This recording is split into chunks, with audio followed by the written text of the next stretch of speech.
Hello, and welcome back to our series, Optimizing Business Efficiency. I'm Brett Cernak from Tech-Tastic, and today we are going to be discussing applying Lean Six Sigma and hyperautomation to reduce motion. So in this whole series, we are remembering that information is an asset, and as we treat information as the asset that it is, we remember that it is a tangible asset, just like machinery or raw materials. It can be used to generate revenue and decision making. And then it helps us to really think on how we use these principles, these Lean Six Sigma principles, to help us think of information as an asset, as a tangible asset, as raw materials flowing through a manufacturing plant or supply chain. And that makes it a lot easier for us to think of how we can use the Lean Six Sigma methodologies. So motion is costly for several reasons. First of all, it's going to increase your lead time. Motion is when we are doing things that are not adding value to our asset. So we might be just moving around, which is going to increase our lead time and add time to process that asset, that information asset. The big thing is it creates a cognitive drift in your workforce. I'm not talking about multitasking here. What we're talking about with cognitive drift is every time someone needs to change from one thing to another, from one tool to another, from one application to another, they have to reorientate themselves each time and every time. And so that creates a slight cognitive drift, which people will lose track of what they have to do just for a brief moment. It does not take that long in order for that to happen. It takes mere seconds, and that does slow them down, and it requires them extra mental effort and energy whenever they're switching in between those tools. Now, this is also going to increase opportunity for errors, because the more we have a human being manually handling information, the more likely we're going to end up with errors. And as we saw in our other episode regarding reducing rework, on how quickly that multiplies by a factor of 10. Now, we're also going to reduce our overall efficiency throughout the whole process. The more pieces of motion we have, it's going to decrease that quality again and decrease the quality of the final product, meaning we're going to have more errors in there. And then it's going to consume our most valuable resource, which is our people. It's going to consume time and resources away from our people, which is energy that they could be better off using in a higher value task. So examples of motion in information assets. So the unnecessary physical handling of paper documents or files. Nowadays, a lot of stuff can be scanned. The OCR has gotten so good that it can actually identify and pick things out now for it. So if we ever have too much paper handling, that is a cause of the paper obviously has the information on it, and us having to manually enter it in can be an issue, which brings us to entering the same information into multiple systems. Sometimes we have a spreadsheet on one screen, or one half of our screen, and then we also have an ERP system or an accounting software on the other, and we're just taking and copying and pasting things from one to another. That is motion right there, and that actually leads to quite a bit of a time waste here. So searching for information that's stored is another big one. I know a lot of us have all ran into it. I know I saved that someplace. Where is it? Where is it? Where is it? And constantly looking into all the different things and not really being able to find something rather easily. This kind of does spill over into inventory management of information assets, which we will be getting into in a later episode. But doing that search is a motion that is unnecessary.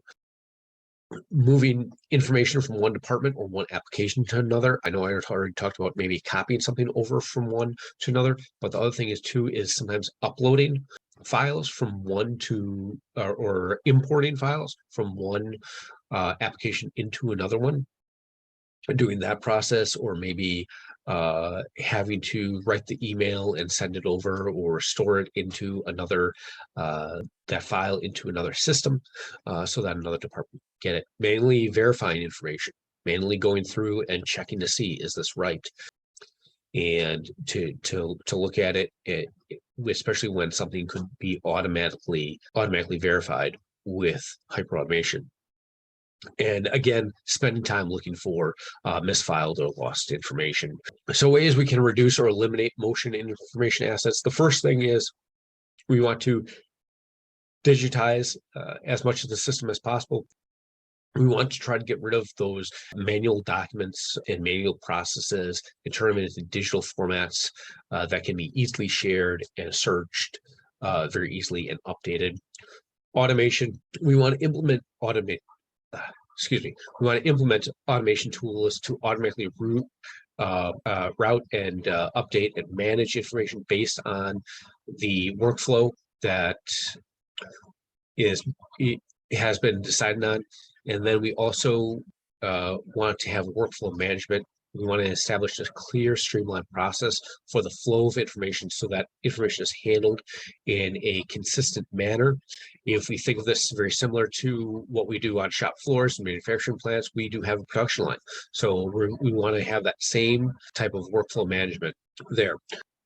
We want to connect as many systems and databases as possible to eliminate the need for manually transferring information between them. Now, this is a big one where hyperautomation can help out, especially when we're using an older system that maybe doesn't have the software or where it's natively built in where it can connect to everything. Or maybe it's even a newer one that just doesn't have to work with another product that you have. Hyperautomation can help bridge that gap there. Information architecture, we want to organize a clear manner to make it easy to find and access the information that we need. We want to make sure that we have search tools that will help us find these information assets rather quickly. So again, we're not wasting that motion, that time there.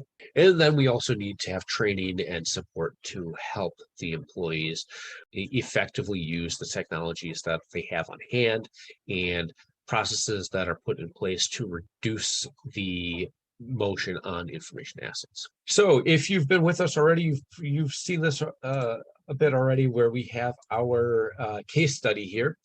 For those of you that are joining just now, we're just going to go over our case study. So this was a client, a manufacturer that does have a regular production line, but they also do have a fabrication line as well.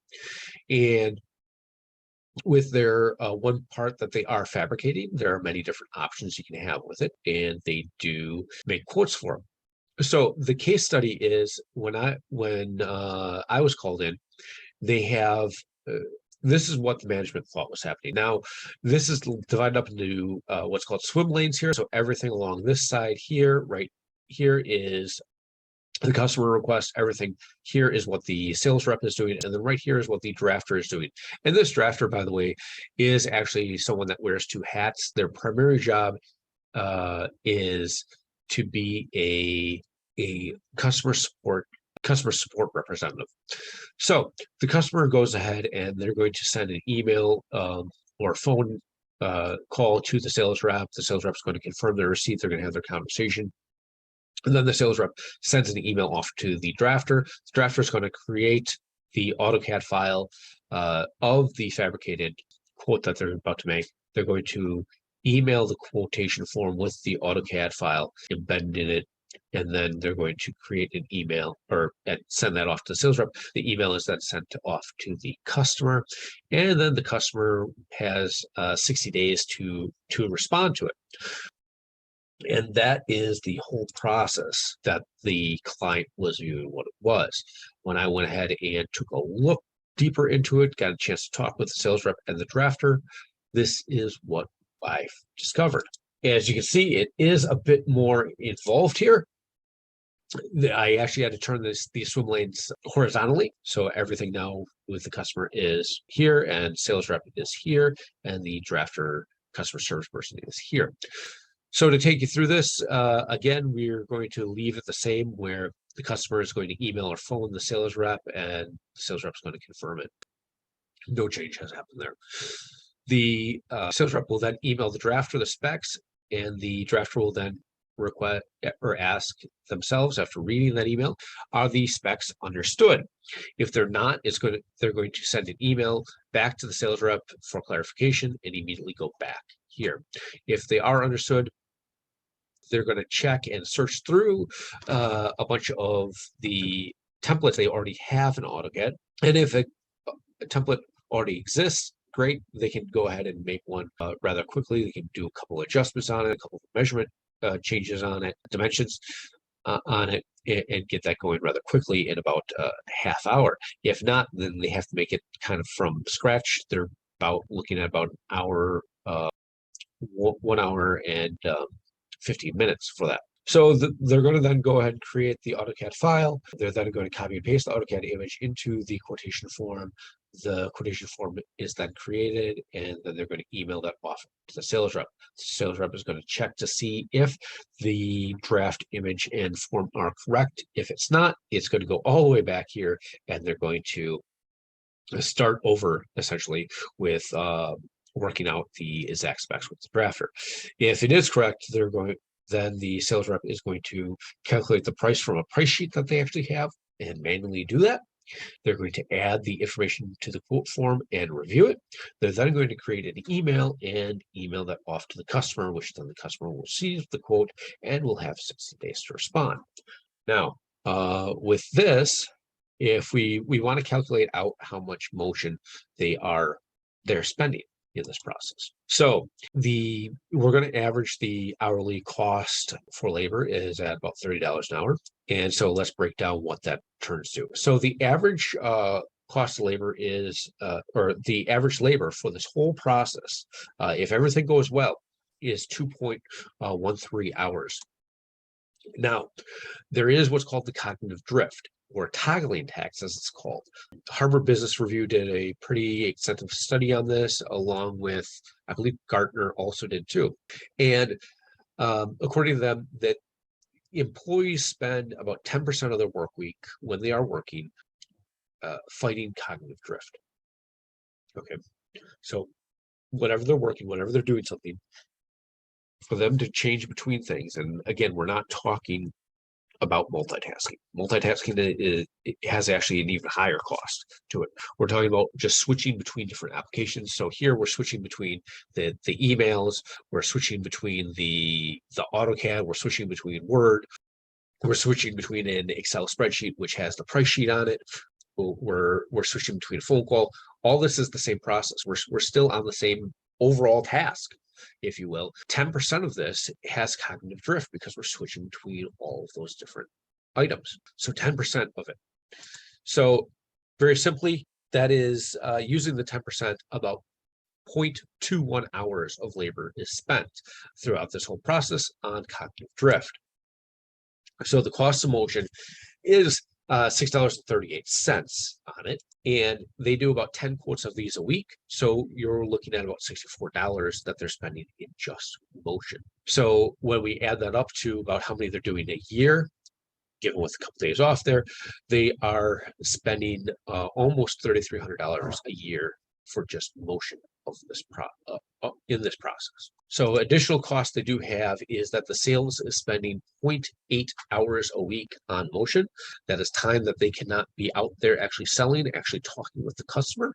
The customer service person is spending 1.33 hours a week on just motion. And we're going to have missed opportunities due to delay of quotes getting to customers, because if we don't get these, it slows up our process to get this quote back to the customer. Customer cannot make an informed decision, and it gives an opportunity for the competition to go ahead and make that sale. And then it's going to also, because we have all this motion going on, we're also increasing the possibility of rework, which please go ahead and check out my other video on this regarding the cost of rework.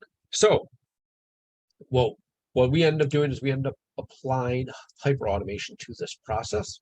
As you can see here, we're back to the vertical swim lane. So customer service request is all, or customer service is all, is all right here. The sales rep is all right here, everything he has to do. And we're noticing we're already missing one of the people here. We were able to eliminate the drafts person, or the person that was wearing the drafting hat, from doing drafting, and they are now primarily doing their job that they were originally hired for, which is customer service. So the customer will send an email or a phone or a phone call to the sales rep, and then the sales rep will confirm receipt. This is something that could be replaced by hyperautomation, but our client really wanted to make sure to maintain that human touch with their customers, which is completely fine, completely understandable. So the sales rep will now enter the specs into an online form, and the form will and submits the form. The hyperautomation then goes ahead and will automatically create the engineered image, calculate the price, add the information to the quote, the price, the engineering image, all to the quote, saves the quote, the file to the correct location, and displays the file to the sales rep for review. So now the sales rep will immediately see it and be able to review it, and will ask himself, is the draft image and form correct? If it's not, he's just going to go ahead and re-enter that information form. If it is, again, this customer wanted the sales rep to send a personalized email to him. Again, this could be automated, but that they wanted that additional touch there. So they wanted the sales rep to create an email and send the quote via email off to the customer, and then the customer will receive the quote in 60 days to respond. So again, we're going to say our hourly labor cost is $30 an hour. And we'll break down the cost of motion for this, because motion still does exist. We still do have an email that the sales rep is dealing with, and also the online form that they're dealing with, as well as the draft image. So the average labor for this whole process to make a quote is now down to 0.3 hours. The average cost of cognitive drift, or the toggling tax, if we take that 10% again, that has been studied so much, we're now down to 0.03 hours of labor that is being our cost of labor. So now our cost of motion is 90 cents a quote. So $9 a week, or as we go out to the year, we're down to $464 a year. So what's costing us in motion? Now, additional value created and cost reductions. The sales rep has an additional 0.77 hours available per week now that he can now make on sales calls and on servicing those and helping those customers. The customer service rep has an additional 1.33 hours available per week. And this will also help us increase the win rate of the quotes, because now we're getting the information out there quicker back to the customer right away. So it's less likely that the competition is able to slide in there due to the client not being able to get the information. So we also removed additional communication errors we have with the additional worker. Because that additional worker is there, we're eliminating the possibility of communication errors.